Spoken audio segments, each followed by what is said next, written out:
আমরা জগন্নাথ মন্দিরে যেটুকু দেখি, জানি, হিসেব পাই, সেটা হিমশৈলের চূড়া মাত্র।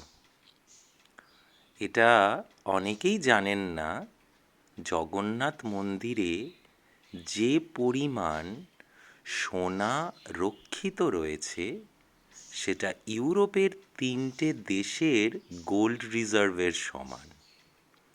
ভারতে কোহিনূর হিরে কোনোদিন ফিরলে জানেন তো, সেটা যাবে জগন্নাথ দেবের মুকুটে। রাজা রঞ্জিত সিংহের উইলে তেমনই উল্লেখ রয়েছে। উল্টো রথের পরের দিন রাজবেশে রাজা নিজের প্রাসাদ ফেরেন। যিনি জগতের এত রাজার আরাধ্য দেব, তার সোনা বেশ সাধারণ কেন হবে? প্রভুকে আজ সোনার মুকুট, যেটা কিরিটি বলে, সোনার হাত, শ্রীহস্ত, সোনার পা, শ্রীপদ্ম, সোনার গদা ও চক্রে সাজানো হয়। সোনার মোট ওজন 208 কিলো, সঙ্গে বহু মণিমাণিক্য থাকে।